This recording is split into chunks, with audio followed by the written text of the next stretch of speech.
Terredefrance.fr, le premier site d'articles français et patriotes, présente Sud Radio, Berkoff dans tous ses états.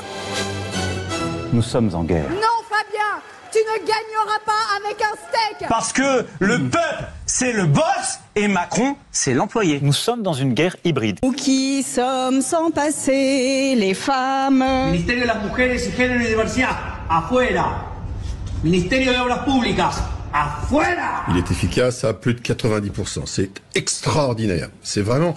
On est de l'ordre du vaccin contre la rage, de la pénicilline de Fleming. Et celle ou celui qui est pas content va niquer tous tes morts. C'est bon, va niquer tous tes morts. Celle ou celui qui n'est pas content. Nous sommes en guerre.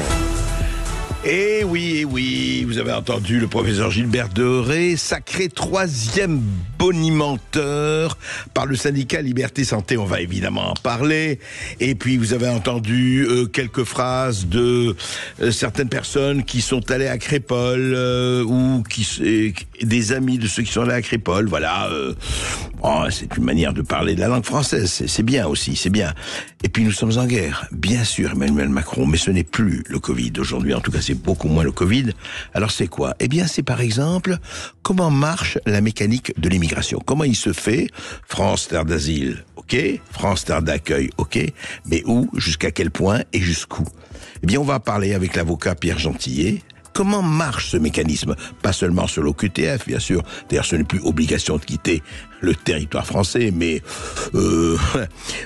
invitation polie à, si vous voulez, quitter le territoire français. On va en parler, bien sûr. Et puis on va parler, alors incroyable, les voitures électriques. Eh bien, ça recule la vente des voitures électriques sur le marché européen. On ne comprend pas, puisqu'en 2030, c'est terminé. Il n'y aura plus de voitures diesel. Alors, comment va-t-on faire ? Les conducteurs sont dans le désarroi.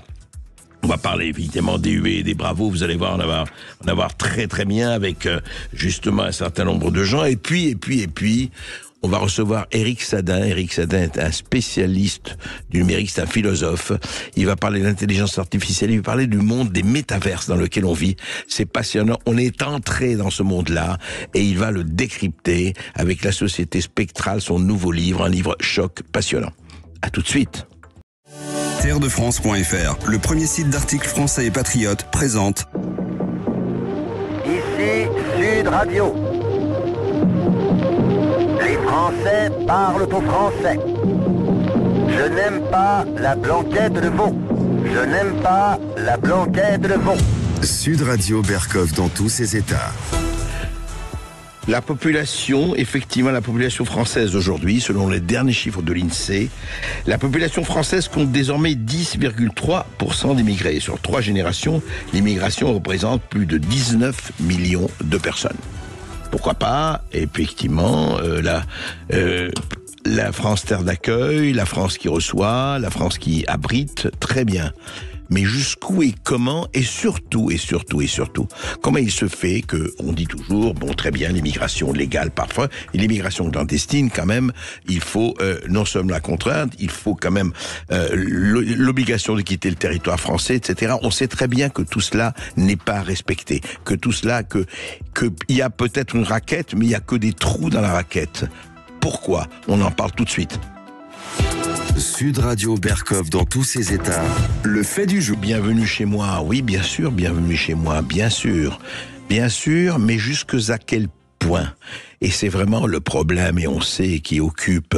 Alors ça a été un poème enfoui, ça a été la patate chose qu'on se refile depuis 40 ans, ça a été effectivement la poussière sous le tapis, non, on n'en parlera pas. Ou alors si on en parle effectivement et qu'on ose dire qu'il y a des problèmes, comme le disait un certain Georges Marchais, secrétaire général du Parti communiste français en 81, il disait, il faut stopper, on en a parlé, on a mis le sonore, il faut stopper à la fois l'immigration légale et l'immigration clandestine, la stopper tout de suite. Il y a 40 ans, il disait ça. Et c'était le Parti communiste français, Georges Marchais. Et puis, il y a eu tout ce qu'il y a eu, on ne va pas faire l'histoire ici. Et puis aujourd'hui, la part de l'immigration augmente partout en France. De quelle manière ? Alors Pierre Gentillet, bonjour. Bonjour André Berkoff. Vous êtes avocat, vous occupez beaucoup aussi de ces problèmes, et vous en parlez, Pierre Gentillet, vous en parlez en général bien. Au fond, ce qui est intéressant de se dire, au-delà des discussions sur l'immigration, à quel niveau, etc., comment ça marche? C'est-à-dire que l'impression qu'on a, tout se passe comme si quelqu'un qui arrive sans papier, qui arrive illégalement en France, etc., est presque plus protégé qu'un certain nombre d'habitants de la France. Comment ça se passe? Qu'est-ce qui fait qu'aujourd'hui, on a beau dire oui, on va réguler, on va contrôler, oui, oui, il n'y aura plus de référendum sur l'immigration, mais on est en pleine loi sur l'immigration présentée par Gérald Darmanin. Qu'est-ce qui se passe? Comment ça se déroule? Alors, pour vous répondre, il me faudrait sans doute 3 heures, donc je vais essayer de faire court, mais c'est un problème gigantesque. C'est un problème qui se pose à 2 niveaux, un niveau international et un niveau national. Je parle uniquement là sur le plan juridique. Sur le plan international, nous avons des traités européens qui nous contraignent. Et vous en avez eu une application récemment, puisque le 21 septembre dernier, on a un peu parlé, la Cour de justice de l'Union européenne a condamné la France sur la pratique qu'elle avait de refouler des migrants qui étaient sur le sol européen, par exemple ici en Italie, et elle n'avait pas le droit de les refouler directement. Il fallait qu'elle leur donne un délai pour eux-mêmes partir, ce qu'ils ne font évidemment pas. Donc nous avons des traités européens, des directives européennes, je pense en particulier à la directive Retour, qui sont vraiment, mais qui contribuent à un carcan juridique qui se situe à un autre niveau que le simple niveau national. Alors juste, est-ce que on l'a déjà dit, Pierre Gentillet, mais je voudrais juste en une phrase que vous précisez. Ces lois européennes, en tout cas, oui, ces directives européennes, pardon, ont priorité sur les lois françaises? Alors il faut être très précis. Sur les lois françaises, le droit européen a primauté. Oui, mais il reste un échelon parce que le droit français ce n'est pas que la loi.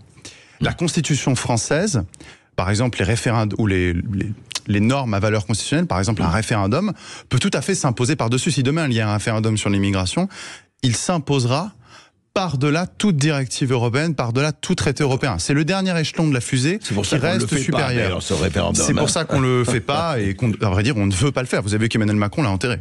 Absolument. Alors, comment ça se passe? Donc, vous parliez des niveau européen et le niveau national. Au niveau national, effectivement, tout le monde connaît ce mécanisme, en tout cas ce mot OQTF, tout le monde sait que ça veut dire obligation de quitter le territoire français, mais en réalité, ce qu'il faut bien comprendre, c'est pour des raisons juridiques, pour des raisons politiques, ces OQTF, en réalité, sont très souvent privés d'effet. Déjà, il faut se dire que 9, tout le monde commence à le connaître, 9 obligations de quitter le territoire français sur 10 ne sont pas exécutées, et il y a un certain nombre de recours qui sont ouverts pour contester ces obligations de quitter le territoire français.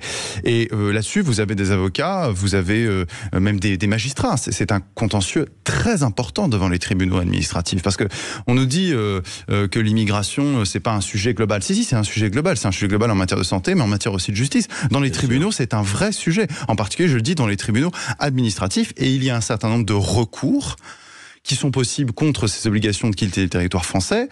Alors bien souvent, les avocats avancent le droit de mener une vie familiale normale, avancent des circonstances exceptionnelles, avancent parfois aussi des vices de forme, ça arrive, pour faire tomber ces obligations de quitter le territoire français.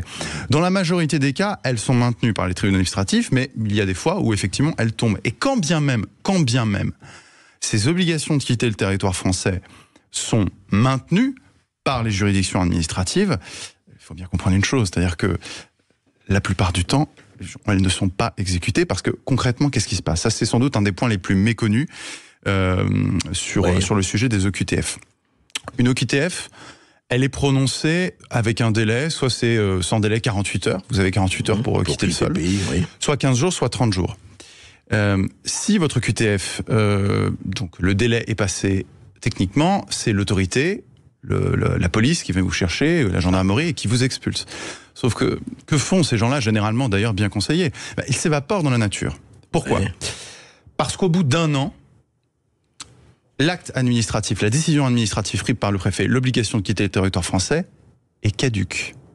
Ce qui veut donc dire qu'au bout d'un an, il suffit de disparaître pendant un an. On disparaît au bout d'un an, et au bout d'un an, on fait une demande de renouvellement de titre de séjour, et c'est tout à fait légal, c'est tout à fait possible, parce que l'OQTF est caduque. Elle ne tient qu'un an. Elle ne tient qu'un an. Ce qui veut donc dire qu'après, vous retournez devant la préfecture pour faire une demande devant les services de la nationalité en parfaite légalité, si vous voulez. Donc c'est ce qu'on leur conseille malheureusement, et c'est ce qui fait aussi qu'elles ne sont pas exécutées, parce que bon courage pour aller dans certains quartiers, pour retrouver ces gens, parce que généralement, ils se planquent pas dans les monts du Cantal. Hein. Ils vont dans des endroits où les policiers ne vont pas, où la gendarmerie ne vont pas. Où il y a un monde fou, etc. Enfin, on les abrite, etc. Mais alors, justement, allons plus loin. Donc, dans cette formidable galaxie de gens qui, effectivement, parlons des associations. La CIMAD, Nathalie Goulet, la sénatrice, avait fait un nombre de subventions, notamment, elle parle des Coalia, de France Terre d'Asile, de Groupe SOS Forum Réfugiés, France Horizon, etc., etc. On voit des millions de subventions. Mais il n'y a pas que les subventions et ces associations, en toute sincérité, enfin c'est leur parti pris et elles ont parfaitement le droit. Mais enfin pratique, effectivement, encourage les immigrés à rester, même chez les clandestins, ou en tout cas à devenir, à avoir un titre de séjour, etc. Alors il y a deux choses dont je voudrais parler. Il y a les subventions pour ces associations et il y a les dons. Et vous m'avez dit quelque chose hors antenne, Pierre Gentillet, que ces dons sont déductibles d'impôts. Comment ça se passe, la mécanique, alors aussi alors pour commencer effectivement sur les dons, alors juste d'un mot effectivement sur la question des subventions, ce qu'il faut bien qu'on comprenne, c'est que ce n'est pas toujours l'État qui est derrière. C'est-à-dire que ce sont des subventions publiques, mais aujourd'hui malheureusement les choses sont tellement complexes que vous voyez par exemple c'est la mairie SOS Méditerranée a fait l'objet d'une subvention, je crois, de 100 000 euros de la part de la mairie de Paris, l'an dernier, subvention d'ailleurs qui a été annulée, retoquée. Donc ce sont aussi les collectivités qui sont dirigées parfois par la gauche, parfois aussi par la droite, par les Républicains, et qui accordent mairie, département, région ces subventions, et parfois aussi l'État. Mais il y a aussi ces collectivités. Donc ça, évidemment, ça représente... vous pouvez regarder sur le site de la CIMAD, puisque vous évoquiez la CIMAD, qui est une association clairement pro-migrants.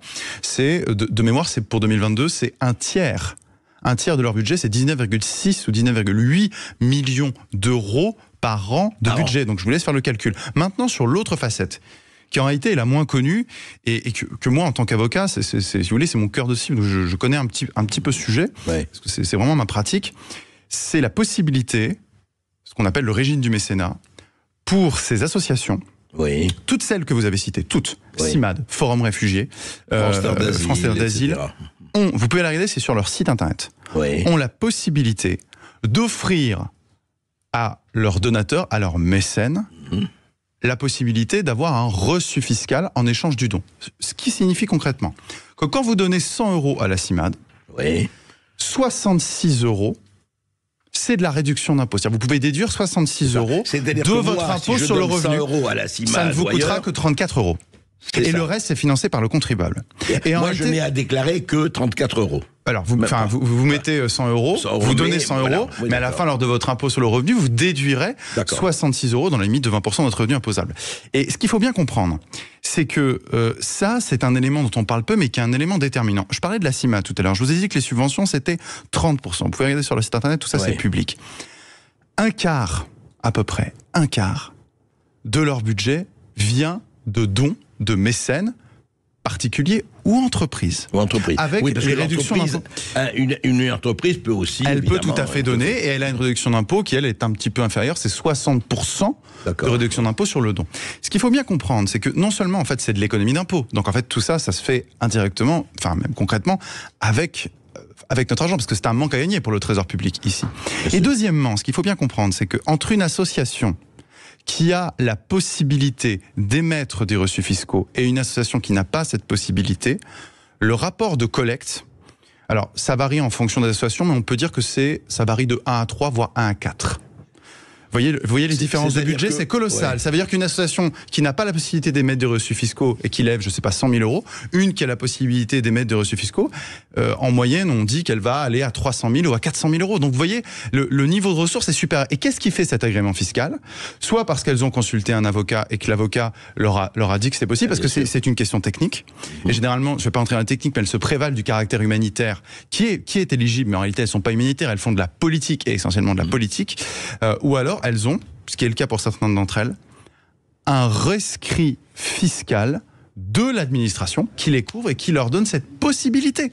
Et ça, si vous voulez, c'est autant pour les subventions, ce sont des collectivités, mairies, départements, régions, l'État ne peut pas tout faire. Mais pour les associations pro-migrantes, et je vais vous apprendre d'ailleurs un petit scoop, pour les associations pro-migrantes, c'est un trait de plume de l'administration fiscale. Je vais vous raconter en un mot. Ouais. Vous savez, on a eu un attentat à Arras, et ce terroriste, en fait, était venu en 2014 sur le sol français. Bernard, le professeur. Absolument, parce que il aurait dû, avec sa famille, être expulsé en 2014. C'est parce que la CIMAD s'est opposée à cette expulsion que l'expulsion n'a pas eu lieu. Ces associations pro-migrantes, quelques mois, vous pouvez regarder, c'est sur le site du journal officiel, sur le site de l'Assemblée nationale, quelques mois avant cet attentat, j'avais fait passer une question au ministère de l'économie, une question parlementaire, qui interpellait précisément sur ce sujet le ministère, c'était par le parlementaire monsieur Boccaletti, sur le rôle de ces associations et la possibilité pour l'administration de mettre fin à ces abus avec un trait de plume. C'est un trait de plume, c'est même pas la loi, c'est un trait de plume concrètement, de la doctrine fiscale. Que devrait dire Bercy si elle voulait décourager les associations pro-migrantes? C'est très simple. Vous avez en la matière, vous avez deux textes là-dessus. Vous avez la loi, d'accord. Ouais. La loi, elle dit les associations humanitaires peuvent émettre des reçus fiscaux. Okay, d'accord. C'est un point technique, mais c'est important. Et ensuite, l'administration fiscale, elle précise ce qu'on entend par humanitaire à travers ce qu'on appelle ses commentaires, ce qu'on appelle le BOFIP. Bon, d'accord. Et elle commente dans sa doctrine en disant, il suffirait simplement qu'elle ajoute une phrase en disant ne sont pas éligibles les associations qui, sous couvert d'une activité humanitaire, ont une activité politique qui favorise la migration en France, etc., etc. Parce que ça, c'est pas une activité d'intérêt général, comme elle s'en prévalent. Vous voyez, ça, c'est un trait de plume. Ça, c'est 24 heures, ça. Donc, quand le ministère Darmanin, quand Bercy nous dit qu'il lutte contre l'immigration, en réalité, il ne le fait pas vraiment. Ça, c'est je vous rappelle le budget de la CIMAD, 19,8 millions d'euros, et un quart de son budget au moins, vous pouvez regarder sur le site internet, vient de la défiscalisation par du mécénat. C'est-à-dire qu'en fait, au lieu de faire des grands discours, Darmanin, le gouvernement pourrait faire ça, pour dire à Bercy, c'est d'une simplicité, encore une fois, c'est 24 heures, c'est très rapide. Je voudrais juste, on va continuer à en parler un tout petit peu après cette petite pause, mais juste parler un peu aussi de comment on entraîne effectivement les immigrés, l'histoire des mineurs et tout ça, très très rapidement. On est toujours avec Pierre Gentillet, avant de parler de la voiture électrique, et là aussi ce sera quelque chose. À tout de suite. Terredefrance.fr, le premier site d'articles français et patriotes, présente. Ici Sud Radio. Les Français parlent au français. Les carottes sont cuites. Les carottes sont cuites. Sud Radio Berkov dans tous ses états. Et nous sommes toujours avec l'avocat Pierre Gentillet pour parler effectivement de cette mécanique absolument extraordinaire, et je dirais de cette hypocrisie qui consiste à dire oui, il faut vraiment, tout le monde est d'accord, d'ailleurs même à gauche, chez certains, oui, immigration contrôlée, immigration choisie, immigration, etc. Il n'empêche que les mécanismes continuent à fonctionner absolument inlassablement, et que la machine tourne, et que personne ne l'arrête. Vous avez parlé, effectivement, Bercy pourrait faire une phrase pour changer l'histoire des déductions fiscales. Elle ne le fait pas, on préfère parler d'autres choses. Et juste aussi, je voudrais un mot, puis vous avez parlé des associations, Pierre Gentillet, mais aussi cette espèce de formidable armada, que ce soit de juristes, d'avocats, qui consiste à conseiller contre monnaie sonnante et trébuchante, et de dire, écoutez, non, voilà, vous allez dire que vous êtes ceci, vous êtes cela, vous êtes mineur, vous êtes ceci, pour arranger le fait que le maximum de gens restent. Bien sûr, c'est-à-dire que, il faut bien comprendre une chose, c'est que nous avons, moi j'ai des confrères qui ne font absolument que ça. Le droit des étrangers, ils font que ça. Mais le droit des étrangers, c'est un des principaux contentieux en France devant les tribunaux administratifs. Ah ouais, aujourd'hui. Donc, oui, bien sûr, c'est pour ça que je vous dis que l'immigration a des conséquences concrètes. Alors, ça rapporte. Oui et non. Je veux quand même rappeler une chose. L'aide juridictionnelle dont bénéficient ici ceux qui contestent les OQTF ou les demandeurs d'asile, ça dépend. C'est 600 € à peu près. Mais 600 €, si vous voulez, c'est pas ce que touche l'avocat pour une audience. En réalité, il va travailler quand même un certain temps. Il va travailler plusieurs heures, une journée, une demi-journée, que sais-je.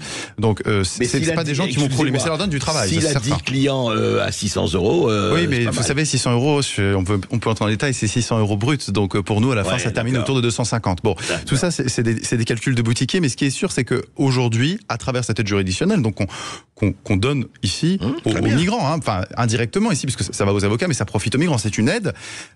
C'est l'État qui finance sa propre perte. L'État, aussi. nous, contribuables. C'est vous contribuables. Vous voyez, on en revient, qu'il s'agisse des réductions d'impôts ou de ce mécanisme d'aide, malheureusement, on voit qu'ici, l'État, il y a un double discours. Il y a le discours du gouvernement, et puis il y a les mécanismes avantageux de l'État par rapport à ces migrants. Et vous avez effectivement des discours qui sont très bien rodés. Hein. Par exemple, on leur fait dire qu'ils viennent de Libye. Ah bah Libye, bah oui, c'est facile, parce que la Libye, c'est un pays qui est en guerre. Ouais. Ou qui viennent de Syrie. Ça marche un peu moins maintenant, mais il y a encore des conflits armés parce qu'ils en n'ont Syrie. Plus de passeport, ils n'ont plus de papier. Donc et ils déchirent évidemment leurs papiers d'identité, etc. Et ce que je vous dis, c'est que même si l'OQTF de toute façon est prononcé, ce qu'on leur dit après, ça leur dit mais disparaissez pendant un an, refaites une nouvelle demande, parce que l'OQTF sera caduque au bout d'un an. Donc évidemment, tout ça, encore une fois, est très bien rodé. C'est un gros contentieux. C'est un contentieux. Si on voulait des solutions, d'accord ? Qu'est-ce qu'on ferait ? Parce que les avocats, excusez-moi, je vais défendre 2 secondes mes confrères, mais les avocats, ils font parce qu'on leur a donné des armes. D'accord ? Et c'est quoi ces armes ? Ce sont tous les articles avantageux du Code sur l'entrée et le séjour des étrangers et les traités européens. Si nous n'avions pas, souvenez-vous, l'affaire Iqwissem. Vous savez, cet imam islamiste ça a été un imbroglio. C'est-à-dire au départ, le tribunal administratif a refusé d'expulser. Le Conseil d'État a accepté finalement l'expulsion. Et puis il est parti de lui-même. Bon. Mais c'est un scandale que cette affaire ait duré si longtemps. Pourquoi ça a duré aussi longtemps ? Parce qu'il y a des traités, parce qu'il y a des outils juridiques que nous avons acceptés. Hein, je dis nous, moi j'ai pas signé pour, mais en tout cas que les gouvernants, et je pense en particulier à la CEDH, aux articles 6 et 8 de la CEDH sur le droit de mener une vie familiale normale. C'est ce qui bien souvent bloque l'exécution pratique juridique des OQTF. Oui, mais Pierre Gentillet, aujourd'hui, effectivement, ça marche. Qui va inverser le cours ? On ne voit pas. Parce qu'il faut que l'Europe soit d'accord, il faut que la France soit d'accord, et aujourd'hui... C'est plus que ça, c'est si le gouvernement est d'accord. En réalité, moi je crois à la volonté... Je suis un juriste qui croit avant tout à la volonté politique, et je pense que aujourd'hui, le gouvernement tel qu'il est, il n'y a rien à espérer. Hein. Je suis désolé, là, il n'y a rien à espérer. Mais en même temps, il faut aussi que les Français tirent les conséquences politiques de tout ça. C'est-à-dire qu'ils ont réélu Emmanuel Macron, dont acte, mais maintenant, après, il faut en accepter les conséquences. Moi, je fais partie des Français qui n'ont pas voté pour lui, mais il y a une solution politique. Qu'on mérite, quelque part. Non, je veux pas être... On peut toujours changer. Non, mais vous voyez ce que je veux dire ? C'est-à-dire qu'il faut bien que les gens comprennent que quand ils font un choix politique, ce choix a des incidences directes dans leur vie, et c'est bien ce cas ici. Vous voyez ? Eh bien, merci Pierre Gentillet. On va continuer à reparler, effectivement. L'histoire n'est pas finie. Elle ne fait... Je ne dirais pas qu'elle a commencé il y a 40-50 ans, mais on va suivre. Merci à vous. Sud Radio André Berkoff. Berkoff dans tous ses états, ça balance pas mal sur Sud Radio. Reconnu les Beatles, baby, you can drive my car. Oui, c'est vrai, si vous voulez être une star, drive my car. Mais quel car et quelle auto. Alors effectivement, François-Xavier Pietri, bonjour. On vous avait reçu pour ce livre formidable qui est réédité là chez Litos, la voiture électrique, ils sont devenus fous. De plus en plus fous. Oui, d'ailleurs, l'asile, vous voyez, là, là, on va lancer, nous, une obligation de quitter le OQFF, la folie française. Hein, ce serait pas mal de relancer OQFF. Mais alors, dites-moi, il y a quand même une nouvelle qui nous a frappé, et que, au fond, le marché de la voiture électrique, qui s'annonçait comme absolument, je veux dire, extraordinaire, florissant, l'horizon indépassable de notre temps, eh bien, les véhicules électriques reculent sur le marché européen, la vente de véhicules électriques. C'est une nouveauté, c'est une tendance qui se dessine depuis cet été. En fait, les acheteurs commencent à prendre conscience que c'est pas si simple que ça, l'électrique, malgré le matraquage qu'on a notamment en publicité. Il n'y a pas une publicité aujourd'hui en France sur la voiture qui n'est pas électrique. On ne peut pas y échapper. En réalité, les chiffres montrent que la tendance est non pas en train de s'inverser, mais même un petit peu de s'inverser en Europe. C'est-à-dire que au mois avant l'été, on était à plus 20% de part de marché de l'électrique en Europe. Là, en septembre, on est descendu à 15%. Et là, en octobre, on est descendu à 14%. 14%. Donc, aujourd'hui, les ventes de voitures neuves électriques, c'est 14% de part de marché. Pourquoi ? Alors, quand même, qu'est-ce qui explique cela ? Il y a 3 raisons. La première raison, c'est le prix. Le prix de la voiture électrique. On est dans un délire absolu, c'est-à-dire qu'une voiture électrique, ça coûte beaucoup plus cher. Prix moyen d'une voiture électrique en France, c'est 45 000 €. Prix moyen, alors ça c'est une étude qui vient de sortir d'ailleurs du Boston Consulting Group, qui est très intéressante, sur le segment, ce qu'on appelle le segment B. Le segment B, c'est la voiture de tout le monde, ce sont les Clio, ce sont les D108, ce sont vraiment... La voiture de monsieur voilà, français moyen ou monsieur... Les plus vendus en France, hein, les plus vendus en France, le prix moyen d'une voiture électrique dans ce segment, c'est 36 000 €. Le prix moyen d'un véhicule thermique dans ce segment-là, dans ce même segment, c'est 20 000 €. Vous avez une différence de 75%. Entre le thermique et l'électrique, 20 000 € thermique, 36 000 € électrique. Exactement. Donc c'est complètement fou. Ce différentiel-là est complètement fou. Alors, on va dire, oui, mais il y a les bonus, il y a les fameux 5 000 €. Ça, ok, mais c'est très loin, si vous voulez, de compenser. Ça, c'est la première raison. Donc c'est très cher. Les Français n'ont pas les moyens. Hein. Je veux dire, voilà, débourser 36 000 € pour une Clio, c'est pareil. C'est pas à la portée de tout le monde. La deuxième raison, c'est que en réalité, les gens pensaient avec l'électrique faire une économie considérable, c'est-à-dire que quand on fait son plein électrique, on se dit finalement on fait une bonne affaire. Ouais. Quand on fait le calcul sur la durée, moi j'ai 100 km à domicile, une recharge d'un véhicule électrique, c'est 3 € les 100 km. En essence, c'est 8 € les 100 km. Donc vous vous dites, c'est formidable, oui. J'ai fait une super affaire. Quelle économie, oui. Alors moi, j'ai fait le calcul à l'année et sur 10 ans. Sur 10 ans, vous faites à peu près une économie de 6 000 € entre l'électrique et le thermique. 6 000 €, vous n'êtes même pas à la moitié du différentiel de prix entre un véhicule électrique et un thermique. C'est-à-dire qu'il faut 10 ans, 20 ans... Oui, mais pourquoi ? Comment vous expliquez ? Puisque sur les 100 km, vous avez vu le différentiel. Pourquoi sur 10 ans, ça ne serait pas multiplié en bonne modélisation ? Si. Vous faites une économie de 6 000 € sur 10 ans. Vous la faites, l'économie, par rapport à une thermique. Mais sauf que le prix d'achat du véhicule... vous avez 10 ou 12 000 € de plus. Donc votre économie, elle ne sert à rien. En réalité, elle est factice. Donc on vous ment quand on vous dit que le véhicule électrique est beaucoup plus intéressant au quotidien. Donc ça, c'est la deuxième raison. Et la troisième ? Et la troisième raison, c'est qu'il commence à y avoir une petite prise de conscience quand même que, après tout, que l'électrique soit la bonne solution sur la lutte contre le changement climatique, il y a quand même un certain nombre de clignotants qui se sont allumés et qui montrent qu'en réalité, quand on fait cette réflexion-là, elle est très égoïste. C'est-à-dire que quand vous roulez à Paris, moi une fois j'étais interrogé par un de vos confrères d'une radio parisienne qui disait mais regardez quel bonheur, une voiture électrique à Paris, ça fait pas de bruit, ça consomme rien, etc.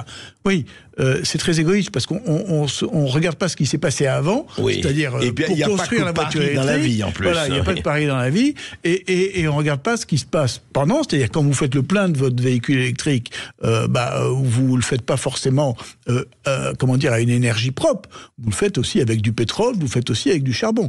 En Pologne, par exemple, vous faites à 70% avec du charbon. Donc, bonjour l'avantage écologique. Et le dernier point, c'est le recyclage des batteries. Ou alors j'allais vous interroger là-dessus, oui. Parce que la batterie par essence, quand elle est... Qu'est-ce qu'on en fait quand elle est... Par essence, comme vous dites. Lapsus intéressant, ouais. Non, mais la batterie, une fois qu'elle est morte, si je puis dire, c'est-à-dire au bout de 8, 10 ans, 12 ans, il faut à ce moment-là commencer à la désosser, et puis là, ça n'a plus rien à voir avec le recyclage d'un moteur. Un moteur, vous le faites fondre, ça devient un bloc d'acier, quoi. Voilà. Une batterie, il faut tout séparer, le cobalt, le lithium, là. C'est un travail de longue durée, donc qui est énergivore. Et puis vous vous retrouvez au bout. Et polluant, donc, puisque énergivore, chaque fois que vous utilisez de l'énergie pour quelque chose, vous polluez. Et au bout du compte, il vous reste 30% de mauvais matériaux dont on ne sait quoi faire. C'est-à-dire qu'il va falloir les enfouir. Ce qui rappelle juste... quelque chose. Donc, si vous voulez, petit à petit, on se rend compte que finalement, l'avantage écologique, il est immédiat comme ça quand on le voit à l'œil, mais quand on commence à réfléchir un peu, c'est une toute autre histoire. Mais alors justement, est-ce que vous croyez, vous, à cette limite 2030, 2035, ça y est, terminé, les voitures diesel disparaissant, etc., et quiconque sera pris une voiture diesel, il y aura des sanctions immédiates, enfin...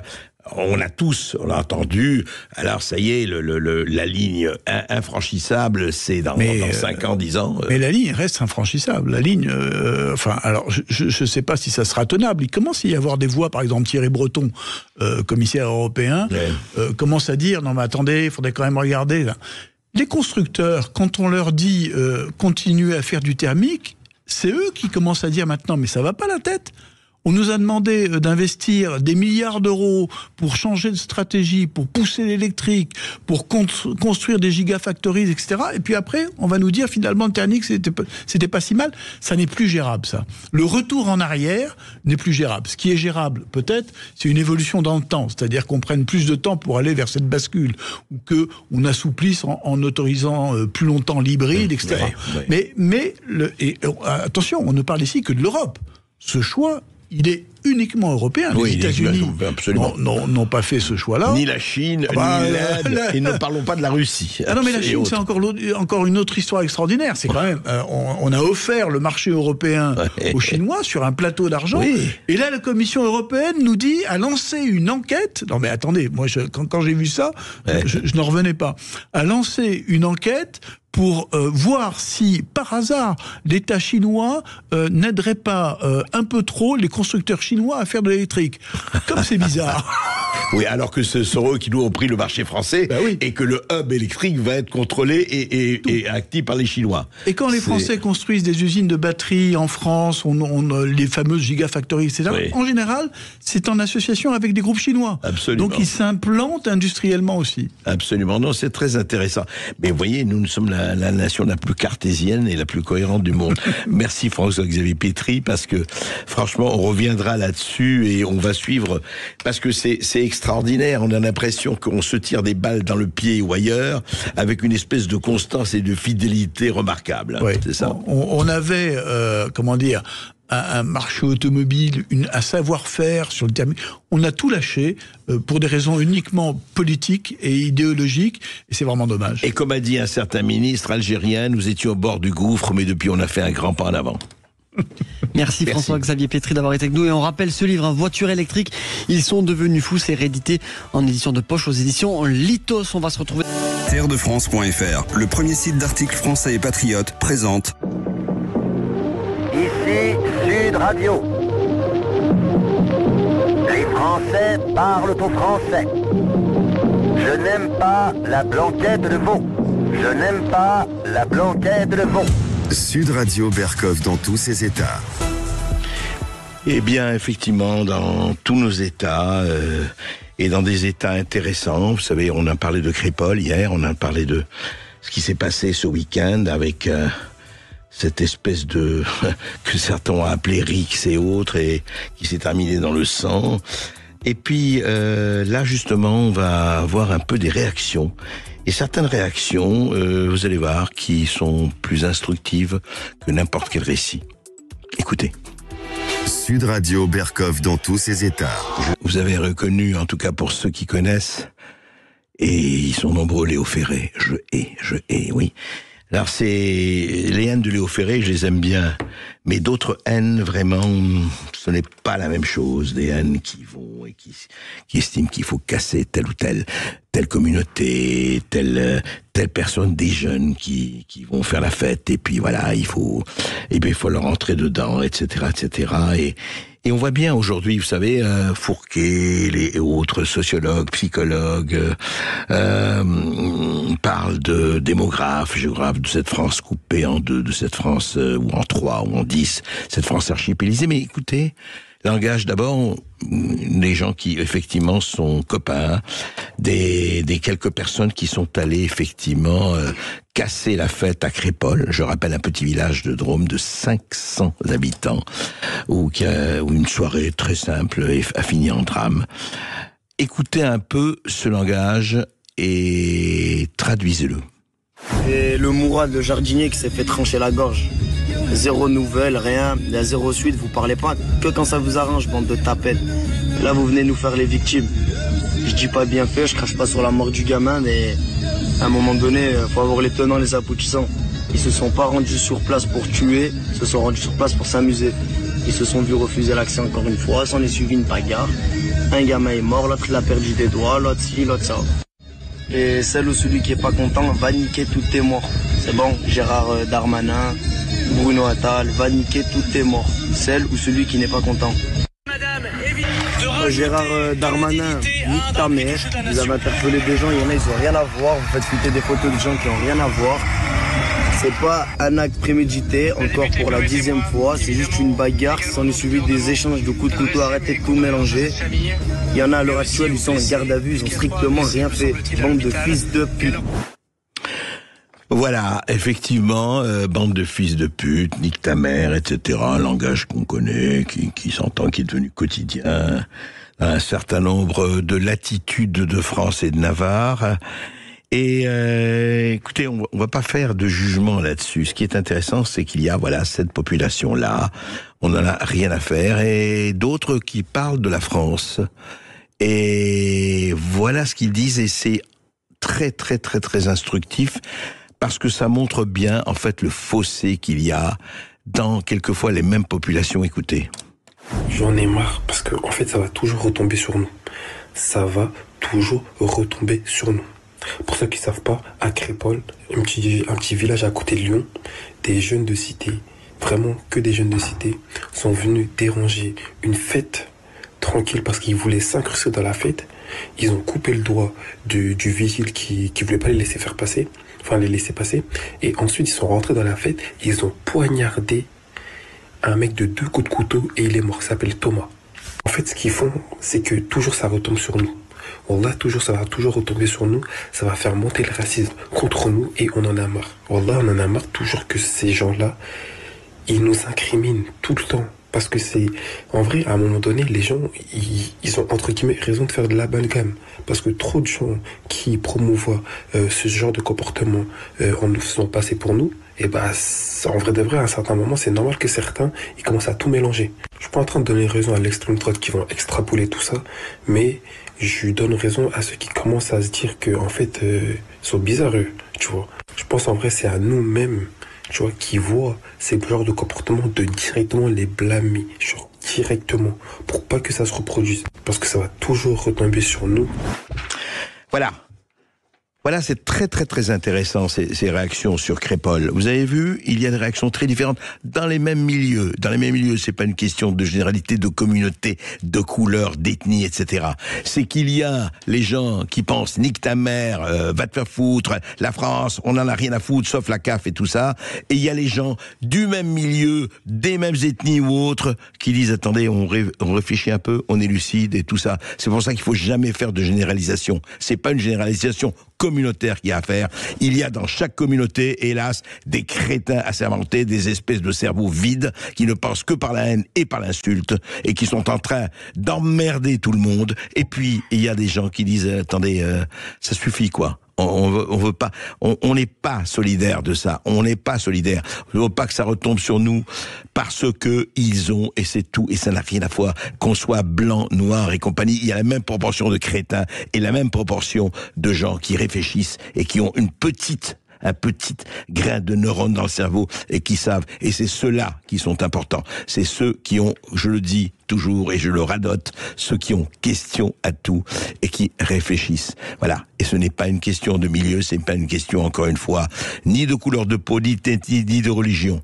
C'est une question de savoir aussi on est un âne batté à œillère ou un diamant à 1000 facettes. Et ça se trouve partout. Et Crépol en est encore une illustration. Sud Radio Berkov dans tous ses états. complètement, mais il y en a qui n'attendent pas la nuit pour mentir. Alors le syndicat Liberté Santé, vous savez, qui a porté plainte. Il porte plainte depuis 3 semaines contre un certain nombre de médecins dont il estime, ce syndicat Liberté Santé, de façon très très précise, il a porté plainte déjà contre le professeur André Grimaldi et contre le docteur Karine Lacombe. Et là, hier, c'est Gilbert Derey qui porte plainte, donc ce syndicat, devant la chambre disciplinaire de conseil régional de l'ordre des médecins Île-de-France. En disant quoi? En 2 mots et très très rapidement: abus de crédibilité publique, défaut aggravé de mesures et de prudence dans le non-respect de l'obligation de délivrer une information médicale loyale, défaut de mise à jour de ses connaissances, non-déclaration de ses liens d'intérêt dans le cadre de son expression publique, vous savez, les conflits d'intérêt avec Big Pharma et les labos, discrimination et manque de confraternité, etc., etc. Alors le professeur Gilbert Derey, vous allez me dire, ah bon, mais qu'est-ce qu'il a fait Gilbert Derey?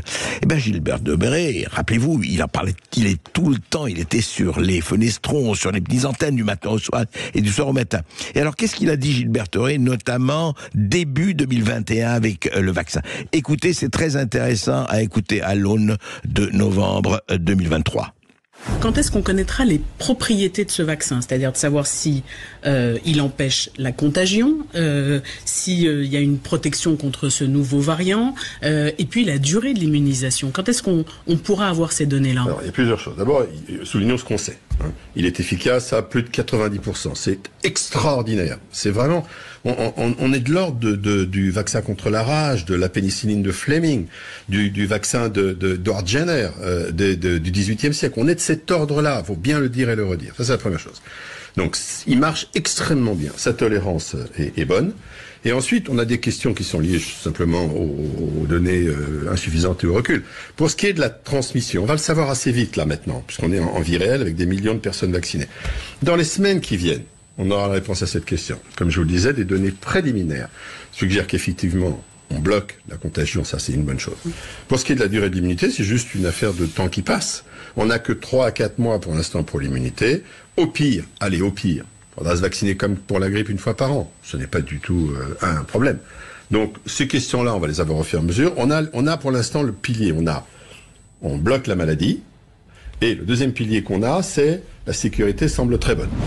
Voilà, la sécurité semble très bonne, pas d'effets secondaires, pas de dommages collatéraux, pas d'effets indésirables. Non, tout va très bien, madame la marquise, dit Gilbert Derey, chef du service de néphrologie de l'hôpital de la Pitié-Salpêtrière. Alors, conflit d'intérêts, je ne sais pas, on va pas rentrer dans le détail, mais juste un mot.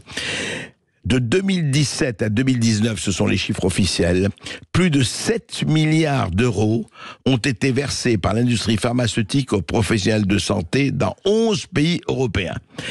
11 pays européens, 3 ans, 2017-2019, donc avant, effectivement, la pandémie, 7 milliards d'euros. Et depuis, écoutez, ne répondez pas tous à la fois.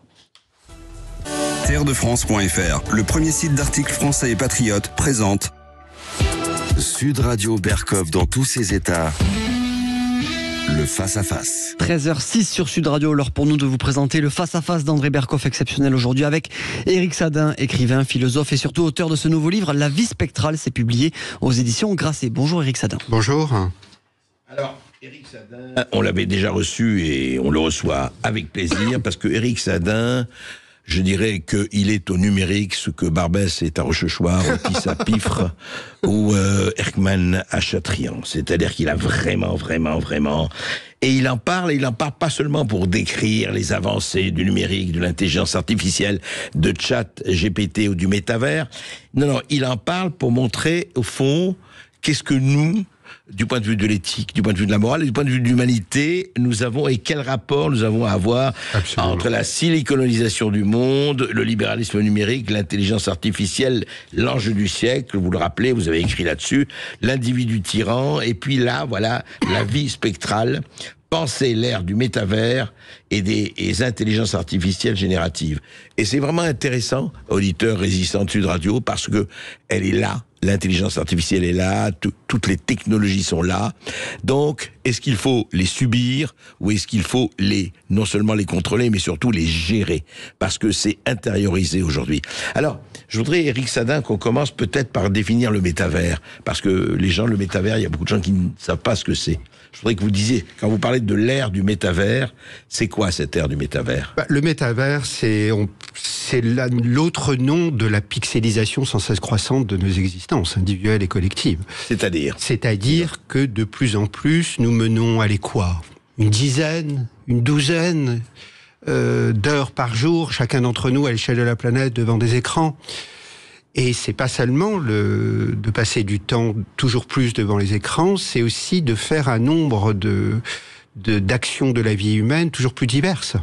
C'est ce qu'on a vu à travers ces écrans. À travers ces écrans, à distance, en ligne, via des systèmes qui nous offrent la possibilité de faire quantité d'actions sans nous déplacer, sous des modalités aisées, confortables, commerce, enseignement, télémédecine.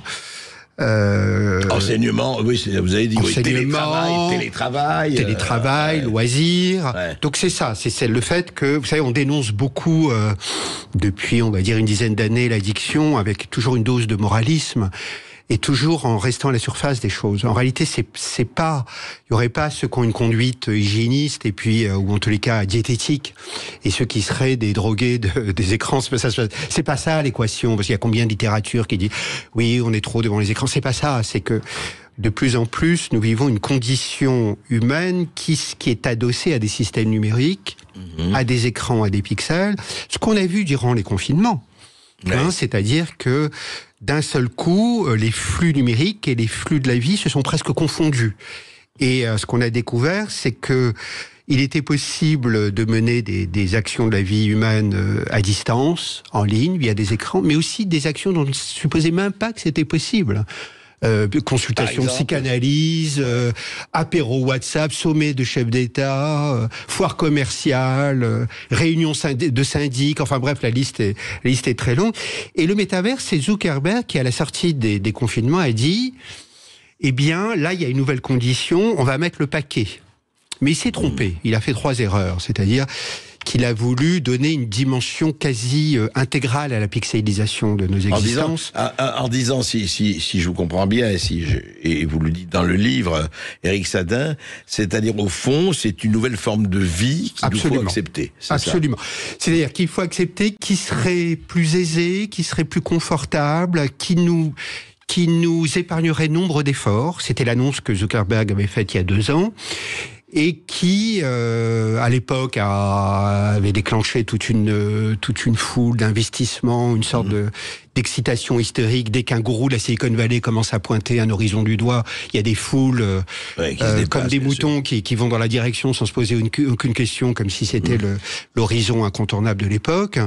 Or, ce qui s'est passé, parce qu'on a du recul, et j'ai analysé tout ça, avec aussi l'avènement, 1 an plus tard, des IA génératives, donc ce moment-là très troublant, qui a fait qu'il s'est dit, et son entreprise, en changement de nom, de Facebook à Métavers, l'idée c'est qu'on est déjà tellement, suite au confinement, tellement dans une vie pixelisée, on va aller plus loin, on va rentrer dedans.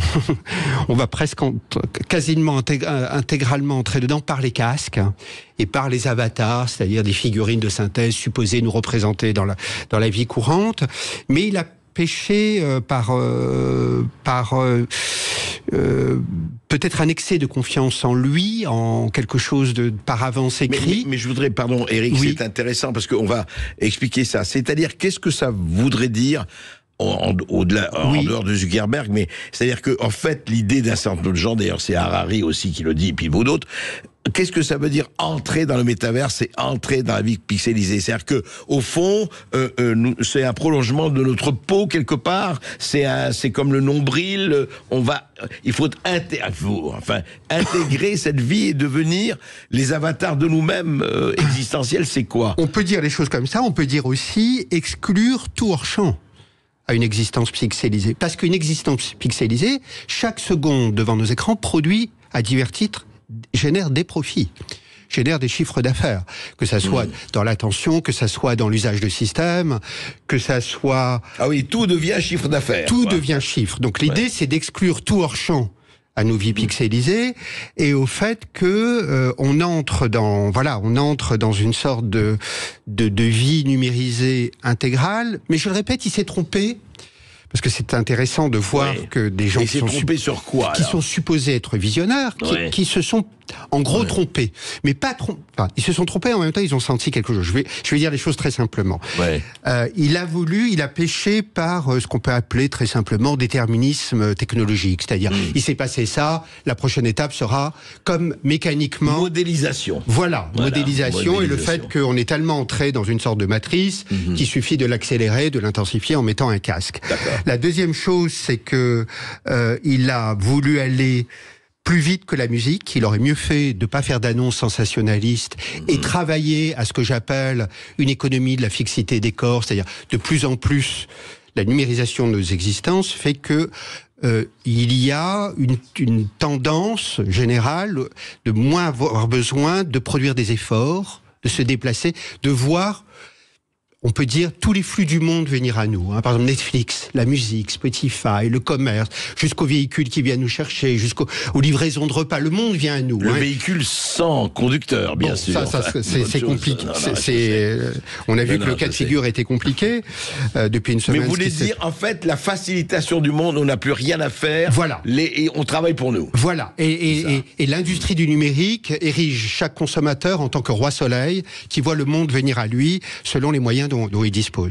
Et puis, il n'a pas tenu compte d'une troisième dimension, c'est que de la dimension anxiogène, éminemment anxiogène, générée par les masques, par les avatars, au sortir des périodes de confinement qui ont vu un besoin de socialité énorme. On va en parler. Donc, cette équation, il l'a pas vue. En revanche, ce serait une erreur, la nôtre, là, cette fois-ci, de croire que ce mouvement-là, parce que les choses ne se sont pas exactement passées comme c'était annoncé, que ce mouvement de pixelisation, du monde qui vient à nous, du fait de l'industrie du numérique qui toujours et de plus en plus et de façon intensifiée propose de nous accompagner au cours du quotidien, ce mouvement va s'interrompre. Certainement pas. On va en parler justement après cette petite pause, Éric Sadin. Quel est ce monde, justement? Il ne s'agit pas de rejeter le bébé numérique avec l'eau du bain. Comment on le traite? De où en est-on? Et dans quel univers sommes-nous? Voilà. Terredefrance.fr, le premier site d'articles français et patriotes, présente... Ici Sud Radio. Les Français parlent au français. Je n'aime pas la blanquette de veau. Je n'aime pas la blanquette de veau. Sud Radio Berkov dans tous ses états.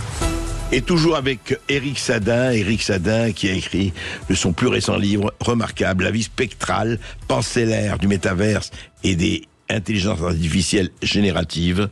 C'est chez Grasset. Éric Sadin, donc on parlait un peu justement alors vous dites attention, effectivement, Zuckerberg est parti très tôt dans cet univers indépassable. C'est un peu c'est plus prolétaire de tous les pays. Unissez-vous, mais c'est numérique de tous les pays. Actez-vous et incarnez-vous.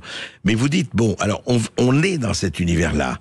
Alors vous dites effectivement il faut faire attention, mais ça ne veut pas dire qu'il faut refuser la chose et qu'il faut effectivement comprendre la chose puisqu'on la vit. Alors, dans quel univers vit-on aujourd'hui? Dans quel va-t-on vivre? Est-on déjà en train de vivre? On vit pour ce qui est du monde technologique, mais qui regarde nos vies quotidiennes, individuelles et collectives, on vit dans le monde, pour faire simplement un grand trait, de la pixelisation, c'est-à-dire de passer toujours plus de temps devant des écrans, et dans l'âge de l'intelligence artificielle. Alors l'intelligence artificielle, ça fait des années que je théorise. Hier, je lisais une interview de Richard Feynman, qui est mort aujourd'hui, qui était un des grands physiciens de la mécanique quantique, qui disait, je crois au moment des années 70, je crois que personne ne comprend ce qu'est la mécanique quantique. Moi, je crois, cher André, que très peu comprennent en réalité ce qu'est l'intelligence artificielle. Alors essayons quand même de comprendre ça, Éric Je l'ai théorisé dans un bouquin de 2018 qui s'appelait Intelligence artificielle, l'enjeu du siècle. Or, nous vivons un deuxième moment de l'intelligence artificielle. C'est-à-dire que ça va tellement vite maintenant, nous vivons le moment des IA génératives sur lesquels j'ai beaucoup de choses à dire. L'intelligence artificielle, beaucoup de gens en parlent sans avoir de définition très claire. Alors, c'est quoi la définition ? Je suis sûr que si on interrogeait nos auditrices et nos auditeurs d'aujourd'hui, on demanderait qu'est-ce que c'est, on aurait autant de définitions presque que le nombre de personnes qui nous écoutent. Parce que nous souffrons d'un manque de définition. L'intelligence artificielle, c'est avant tout un changement de statut des technologies numériques qui est apparu en gros au mi-temps des années 2000, au milieu des années 2000, qui ne sont plus destinés à la collecte, au stockage, à l'indexation et la manipulation à diverses fins de l'information. C'est ça les technologies numériques, la collecte, le stockage, l'indexation automatisée et la manipulation à diverses fins et des fins toujours plus nombreuses de l'information de façon toujours plus aisée et rapide et regardant des masses toujours plus volumineuses de données. Depuis le milieu des années 2000, d'autres fonctions, j'ai presque envie de dire une autre mission a été affectée aux technologies numériques. C'est ça qu'on ne saisit pas très bien, à mon sens. C'est celle d'expertiser le réel, de diagnostiquer des situations. Ça, c'est la nouvelle fonction. C'est ça la nouvelle fonction. C'est-à-dire de diagnostiquer des situations toujours plus diverses du quotidien, mais pas seulement, mais d'orienter en retour. Je crois que j'avais donné cet exemple chez vous, André, il y a quelques années. L'exemple le plus... Mais tout est à l'avenant. L'exemple le plus... Oui, mais allez-y, c'est toujours bon de donner un exemple concret, quoi. Tout est à l'avenant de cet exemple-là.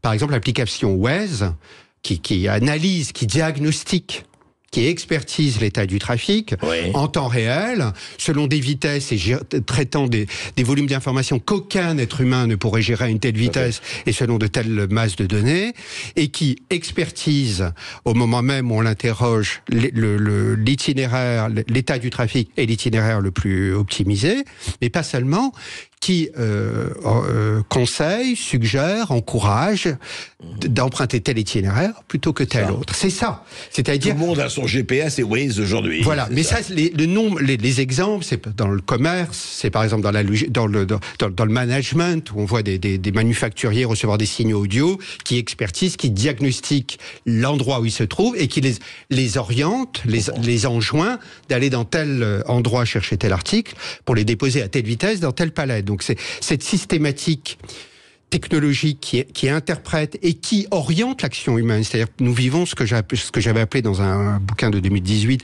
le tournant injonctif de la technologie. C'est-à-dire pour la première fois dans l'histoire de l'humanité, des technologies, des systèmes nous suggèrent, nous conseillent, nous enjoignent d'agir de telle manière plutôt que telle autre. Et c'est la première fois, effectivement. Et c'est la première fois. Et ça, c'est un tournant juridico-politique majeur, qui n'est pas suffisamment interrogé. Mais pour compliquer les choses, si ce mouvement-là ne cesse de s'intensifier et de s'appliquer à quantité de champs, et c'est l'objet de mon nouveau livre, je m'intéresse maintenant à un nouvel embranchement de l'intelligence artificielle, qu'on pourrait appeler, parce que ce que j'ai signalé là, c'est la dimension cognitive et organisationnelle de l'intelligence artificielle. C'est très important. Cognitive et organisationnelle. C'est-à-dire qui interprète et qui organise. Maintenant. Et qui conseille, quand même. Et qui conseille, et qui enjoint. Et qui enjoint. Il y a quantité de choses. Par exemple, dans le recrutement, aujourd'hui, les candidats dialoguent avec des chatbots, qui interprètent la qualité supposée selon des critères dont on ne sait rien, mais on peut imaginer que c'est la plus grande... Et vous voulez dire que les responsables et directeurs écoutent le chatbot? C'est pas qu'ils écoutent, c'est qu'ils se soumettent à la vérité de l'injonction sur 300 candidats. Prenez le candidat 27, 42, 97 et 122... Et au vu d'algorithmes et d'analyses que les systèmes auront faites, et qui conseillent pour l'instant à des humains de chair et de sang, si j'ose dire, 4 candidats, qui vont les recevoir en chair de visu en 2023. Mais en 2030, est-ce qu'il y aura encore des humains dans la boucle? Certainement pas. Donc ça, c'est la dimension, ce que j'ai appelé la dimension cognitive et organisationnelle des intelligences artificielles, de l'intelligence artificielle, qui a eu lieu au tournant des années 2010. Ça, je l'ai analysé désormais, et ça continue, depuis exactement un an, André, depuis le 30 novembre 2022, avec ce tremblement de terre culturel et civilisationnel, social également, qu'a représenté la mise en ligne dans sa première mouture grand public de ChatGPT, nous vivons un autre mouvement qui ne se substitue pas, qui s'agrège au premier mouvement. ChatGPT, c'est un tremblement de terre. Ah, c'est un tremblement de terre parce que c'est le tournant intellectuel et créatif des systèmes de l'intelligence artificielle. Ouais. C'est-à-dire que ces systèmes vont assurer des tâches. Il faut entendre ce que je vais dire là. La portée culturelle, civilisationnelle, anthropologique. Utilisons des grands mots parce qu'il faut utiliser des grands mots qui vont assurer des tâches qui jusque-là mobiliser individuellement et collectivement nos facultés intellectuelles et créatives. Et qu'est-ce qui s'est passé ? Parce que ce que j'analyse dans le livre et ce que je voudrais préciser avec vous, André, avec vos auditeurs, qu'est-ce qui s'est passé il y a 1 an quand ChatGPT a été mis sur le marché? Quelle était la réaction? La réaction a été de dire c'est bluffant, c'est incroyable. Et ça l'était, c'est très bluffant. Mais ça a été aussi de dire il faudrait des développements, encore des développements technologiques pour que ça s'apparente à un langage humain. Or, elle est là, notre grande erreur. Elle est là, notre grande erreur sur laquelle, si vous me le permettez, je vais dire quelques mots. Alors, on va le dire juste après ceci, Éric Sadin, c'est pas pour vous intéresser. Je vous en prie. C'est très, très, très intéressant parce que là, on passe effectivement d'un monde à l'autre. Et je voudrais qu'on précise bien ça et qu'on prenne le temps de le préciser. On va le faire après cette petite pause. Et puis, nos auditeurs aussi interviendront un peu plus tard. Ah, évidemment, on prendra toutes vos interrogations. Vous qui n'êtes pas des ordinateurs, appelez-nous au 0826 300 300. Et même si vous êtes des ordinateurs, appelez-nous aussi. Ce sera intéressant d'entendre votre voix au 0826 300 300. À tout de suite. C'est impossible. De France.fr, le premier site d'articles français et patriotes, présente. Ici Sud Radio. Les Français parlent au français. Les carottes sont cuites. Les carottes sont cuites. Sud Radio Berkov dans tous ses états. Éric Sadin, La vie spectrale, un livre, il faut s'accrocher pour le lire, parce que c'est pas un livre simple, mais justement, comme les livres qui demandent et qui exigent la réflexion, il faut le faire, et c'est passionnant. Éric Sadin, on a parlé justement de la première révolution, un peu, avec comment dirais-je, le cognitif, avec Waze et compagnie, qui nous enjoignaient tel ou tel. Effectivement, vous avez pris la circulation. Et puis vous dites, très grande révolution ChatGPT, qui effectivement, elle, presque vous remplace. C'est-à-dire, au lieu de faire une lettre vous-même, vous demandez à ChatGPT, faire un article ChatGPT, faire une étude ChatGPT, etc., etc. Et j'ai l'air de vous dire, oui, très bien, mais enfin, au fond, si ChatGPT peut m'aider à telle ou telle chose, au fond, est-ce que ça ne me laissera pas du temps pour réfléchir encore plus? Et vous avez l'air de dire, non, c'est pas ça du tout. Ce qu'il faut voir, ce sont les conséquences civilisationnelles et ce qui se joue. C'est-à-dire que, malheureusement, mais il faut bien vivre, on a été interrompu par la publicité, parce que je disais une chose qui va déterminer, je pense, André, toute notre conversation, mais déterminer les 20 prochaines années. Donc, en quelques mots, je vais expliquer de comment ça fonctionne et qu'on n'a pas suffisamment vu, et donc les conséquences civilisationnelles du fait de à quoi a-t-on affaire. Donc on a dit, les réactions, elles ont été de dire c'est bluffante, c'était bluffant, et qu'il faudrait plus de développement pour que ça s'apparente à un langage, pour ce qui est de ChatGPT, un langage humain. Or c'est là qu'elle est notre grande illusion, parce que comment fonctionnent ces systèmes? C'est ça qu'on n'est pas allé voir.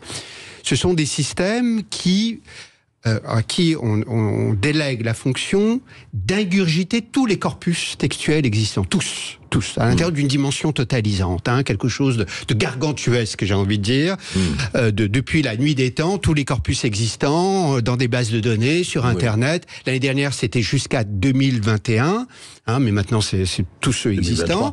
Oui, vous voulez dire toute l'histoire de l'humanité, tous les textes de l'humanité, toutes les connaissances de l'humanité, on les a. Tout ce qui est écrit, tout ce qui relève d'écrit. On a envie de dire la grande bibliothèque universelle, mais aussi de la bibliothèque universelle ordinaire, de tous les textes qui existent, de la presse, bref. D'accord. En vue de quoi? En vue de les soumettre à des formules statistiques, à des analyses mathématiques, en vue de quoi? D'en tirer des lois du langage, des règles grammaticales, des lois sémantiques. et qui fonctionne, et c'est ça le cœur de l'affaire, qui fonctionne, vous savez, quand on écrit sur WhatsApp, par exemple, je viens te voir et le système, au vu de toutes les occurrences possibles, d'un point de vue probabiliste, va dire ce soir, écrit à notre place ce soir. Je viens te voir ce soir. Et quand on commande une phrase, il produit du langage à l'intérieur d'une dimension probabiliste. C'est ça la dimension qui est capitale, probabiliste. Pourquoi je dis ça? Parce que tout ce que je viens de décrire là, c'est un mode de fonctionnement qui est à l'opposé de la façon dont nous entretenons un rapport individuel et collectif au langage. C'est-à-dire que le langage, c'est le lieu de l'attention, c'est le lieu même de l'attention entre le legs commun, la culture, les textes, les grandes œuvres, les règles du langage, et qui, par l'effort, par la culture de chacun, par l'apprentissage, par l'école, eh bien, fait qu'on se réapproprie le langage. Mais pas à l'intérieur d'une dimension totalisante. C'est l'effort de l'apprentissage, l'effort d'apprendre. Et dans un rapport de singularisation, où chacun manifeste sa subjectivité et sa liberté. Et chacun a la réception qu'il a subjective de ce qu'il reçoit comme enseignement. Et qu'il entretient un rapport en première personne au langage. Mais le mot que je vais dire, c'est ça le cœur de ce que je voulais dire sur ce point-là. Le mot que je vais dire là, à l'instant, je ne sais pas lequel c'est. Je ne le sais pas. Et en cela, notre rapport au langage, il s'inscrit non pas dans une dimension probabiliste, mais une dimension indéterministe. Et qu'est-ce que c'est que cette dimension indéterministe? C'est le lieu même de la liberté, dans le langage, de la liberté humaine individuelle et collective. On appelle ça parler en première personne, on appelle ça parler librement et de façon singulière et subjective et personnelle, et on appelle ça toutes les langues qui existent et qui composent la pluralité humaine. Or, qu'est-ce qui s'est passé? Au nom de l'utilitarisme, c'est-à-dire l'utilitarisme qui est à l'œuvre depuis un siècle dans notre société, il a tellement infusé il est tellement devenu la norme qu'il en est arrivé à infuser, je suis désolé de parler comme ça, nos cervelles devenues très très malades quand même. C'est-à-dire au nom de l'utilitarisme, on a vu des gens dire c'est cool, ça nous aide, ça facilite nos tâches, mais sans voir les conséquences civilisationnelles. Et c'est quoi les conséquences civilisationnelles? C'est ce langage machinique, standardisé, industriel, impersonnel, qui va voir quoi? C'est pas bienvenue à Gattaca, les corps clonés. C'est un langage cloné, un langage mort qui de plus en plus va devenir occuper le champ symbolique dans 2 ans. C'est-à-dire tout le langage qu'on va avoir, ça va être un langage nécrosé, frappé par la mort, un pseudo-langage, un langage mort. Et au nom de l'utilitarisme, on ne voit pas la déprise de l'usage du langage en première personne. Et le vecteur de liberté fondamentale, ce que nous faisons là aujourd'hui, de parler en première personne. Mais il y a aussi le fait que, au nom de cet utilitarisme qui vraiment nous conduit qui est le cheval de Troie en réalité, du renoncement à nos facultés les plus fondamentales, celle de parler en première personne et librement, est-ce qu'on voit dans 2-3 ans nos enfants, nos petits-enfants nous dire « Mais papa, maman, mais pourquoi je vais à l'école, moi ? Pourquoi je vais à l'école si un système sur un simple prompt, ce qu'on appelle un prompt, une instruction de notre part, va faire mes dissertations, va écrire mes messages, va me faire ma liste de ce qu'il me faut. Voilà, c'est ça qui vient. Va faire ma correspondance, va faire presque mes mots, enfin. Ma plaidoirie pour un avocat, va faire ma liste de courses, car ce à quoi nous avons affaire là, c'est un poison, le ver est dans le fruit, un poison très pervers, c'est-à-dire au nom de l'allègement de l'effort, un renoncement de nos facultés intellectuelles et créatives. Mais c'est pas seulement ça. Non mais pardon, mais qui ont besoin de l'effort. Qui ont besoin. Les facultés créatrices intellectuelles ont besoin de l'effort. Mais écrire une lettre de démission, écrire une lettre de candidature, écrire une plaidoirie, c'est du génie humain, la plaidoirie. On voit maintenant des avocats demander à ChatGPT, voit-on le renoncement de ce qui nous constitue le plus en propre. C'est-à-dire, en gros, c'est la dernière frontière. C'est-à-dire, des systèmes qui organisent les affaires humaines.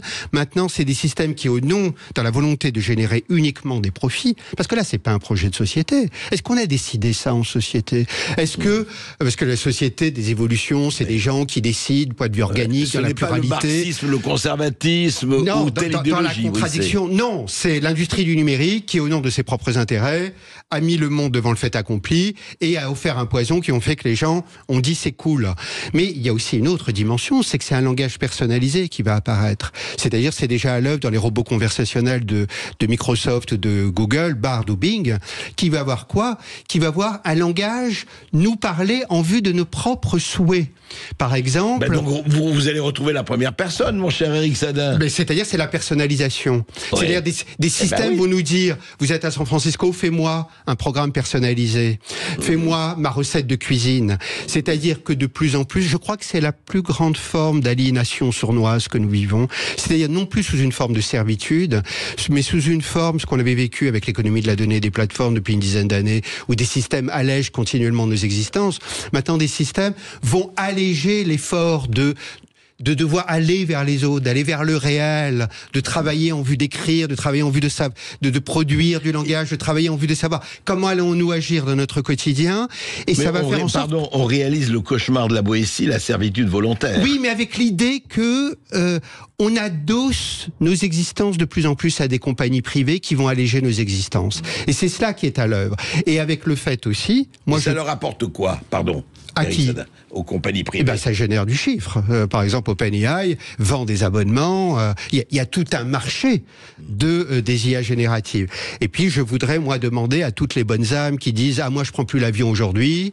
Ouais. Je recycle mes... Attention, je recycle mes ordures avec une minutie que vous n'imaginez pas. » J'aimerais bien savoir si ces mêmes personnes sont dans un refus d'utiliser ces IA génératives qui vont entraîner un surcroît de consommation énergétique phénoménal. Or, je crois que la conscience ne se divise pas. Si on décide de ne pas prendre l'avion, il s'agirait de ne pas utiliser ces IA génératives. Ouais. Mais c'est tellement cool, ça facilite tellement notre quotidien. Bah, la paresse. Mais là, sur quelque chose qui va aussi entraîner un ouragan sur des métiers à haute compétence cognitive. C'est-à-dire, ça, on ne le voit pas quand je parlais de conséquences civilisationnelles. Par exemple, et sociales. Mettons un ou deux métiers à haute compétence cognitive. Cher André, l'heure est très grave, parce que là, il faut analyser ça de près.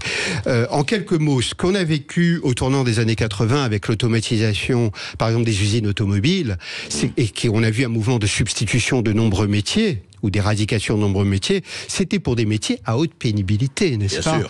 Or là, et tout le monde s'en est réjoui. On peut dire que le travail à la chaîne, quand même, c'était pas l'idéal. Des travaux, des métiers qui broyaient les corps, qui créaient des troubles musculo-squelettiques, qui broyaient les psychés et qui voyaient des personnes à la retraite totalement lessivées.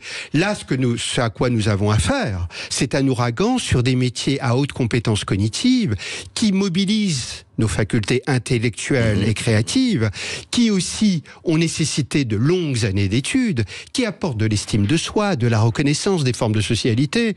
Alors, la liste est longue. Non, mais donnez-moi 2 ou 3 exemples. Par exemple, est-ce que vous avez vu, cher André Berkoff, au mois de mai, Bild, le groupe allemand Bild, qui est un des premiers groupes, je crois que c'est le premier groupe de presse en Allemagne, qui, dès le mois de mai, c'est-à-dire même pas 6 mois après ChatGPT, a dit avec la novlangue managériale, on va réorganiser nos effectifs en licenciant un tiers du personnel.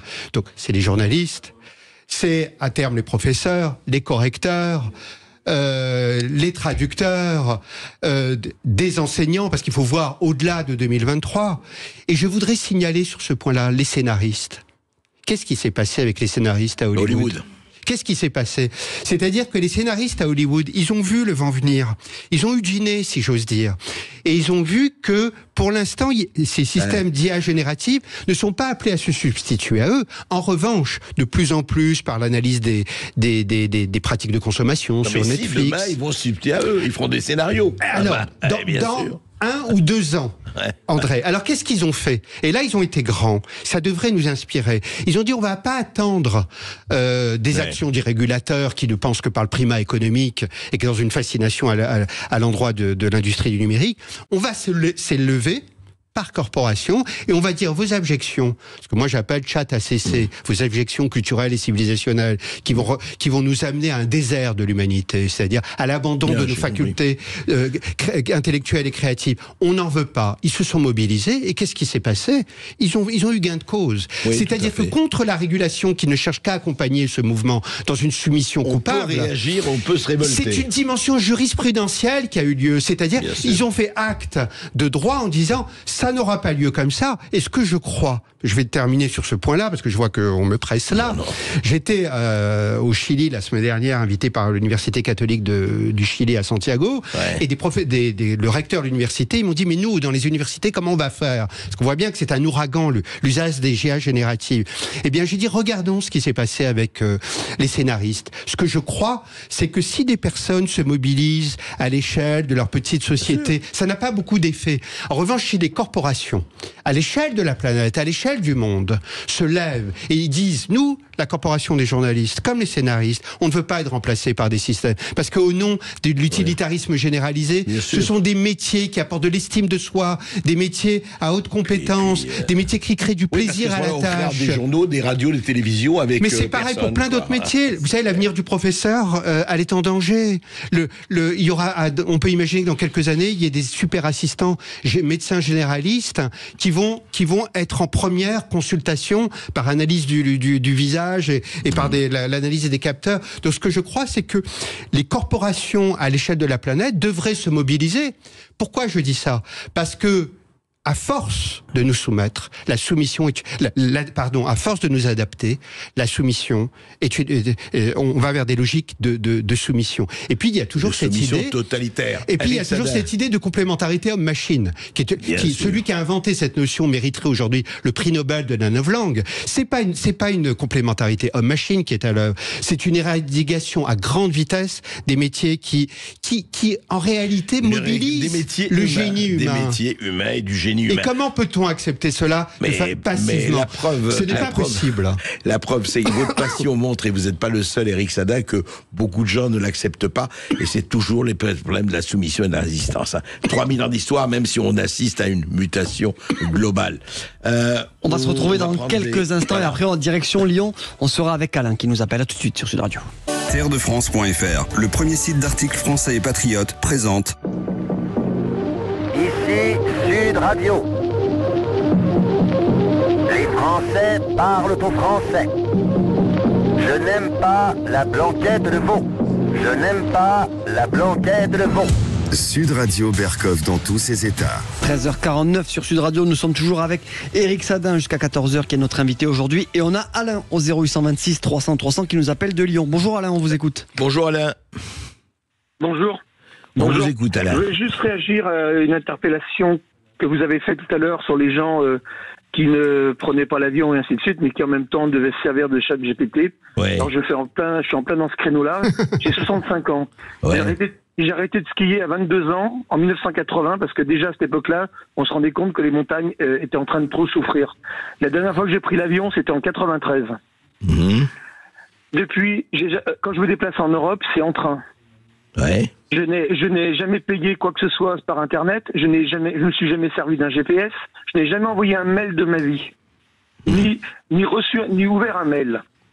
Ça va, j'en ai dit assez ou pas? Alors, vous voyez, on peut être écologiste ou avoir une conscience en même temps, ne pas se servir de ChatGPT. Et je me servirai jamais d'une intelligence artificielle, quoi que ça me coûte dans ma vie. Voilà un vrai résistant, Éric Sadin. Qu'est-ce que vous en pensez? Lui, il va loin. C'est rare, mais bravo à vous, monsieur. Il y a une sorte de rigueur comme ça. Ben si, c'est une rigueur. Vous êtes cohérent. Hein? Excusez-moi de vous couper, mais je vais finir par ça. Oui. Des gens comme moi, j'en connais plein, mais parce que justement, je fais partie d'un monde où on a rejeté ce genre de choses. Mais il y a plein de gens qui l'ont rejeté. Je ne suis pas une exception, je suis loin d'être une exception. Oui, vous n'êtes pas non plus.